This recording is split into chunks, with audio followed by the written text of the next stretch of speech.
the day before I got here, but actually when I got here, I had 12-inch dreadlocks with a giant beard, and Lance wouldn't let me out of his office with that, so thank God. Well, my story, where I come from is, I'm one of those that I forgot about the grace of God. That I had to go out and prove that there is absolutely nothing that can separate me from the love of God.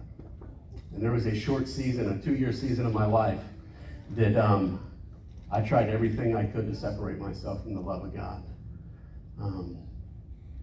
I came to Dunklin the first time, October 10th, 2006, on her 5th birthday. Nyla was 10 months old, just gotten out of the hospital after having open heart surgery due to my addiction. She had a congenital heart defect. I came here completely broken, destroyed. I had had some sobriety time before that, 7 years of sobriety back in 1996. And I remember during my house is the first time that the Lord had called me to help people. And I remember the time before they were born that I walked away from that. And when Nyla was born, I could not get past what my addiction had done. What I was capable of doing. And that led me to Dunklin, which I say led me because at that time what I've been able to see now is it was only by God's grace that I came, but there was something inside me that believed I could do something about it, that I had something to do with it. And I have learned this time that it is absolutely by God's grace, because I had no desire to come back. I spent the last 2 years trying to kill myself. Multiple suicide attempts. Nyla prayed for me.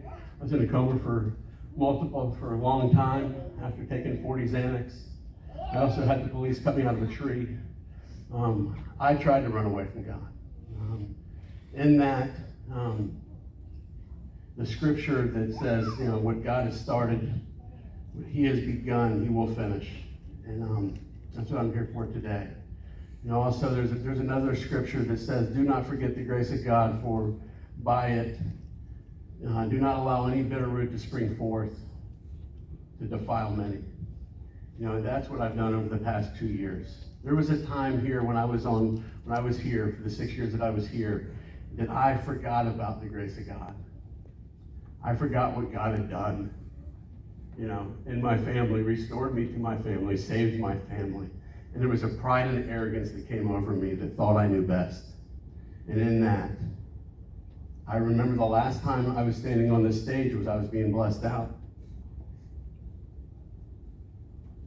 And I knew then I was making a mistake. I knew then that I wasn't doing what God wanted me to do, and there was a darkness that came over me. And that darkness stayed until I made the phone call to Nick begging to come back. A year ago. And something came in me that day when I called back. I knew that I was coming home. Dunklin is my home.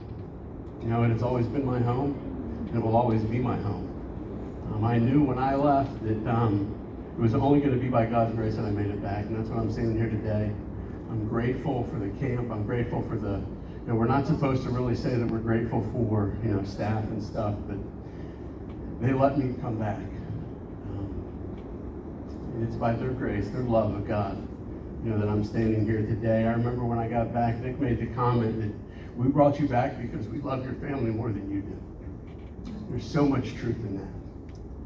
It took me a while here to realize that the love that is in this place for the men in the program is just amazing. So what I'm doing, I'm staying here. I'm staying for stage 2. I love this place. There's no place like home. So and then I'm gonna let Jada share some.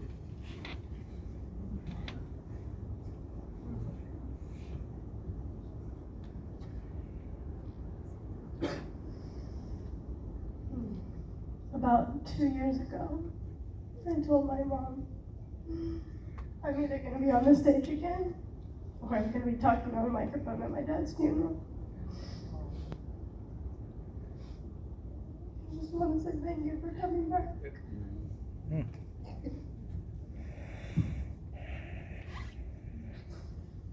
And to everyone here for giving me my dad back.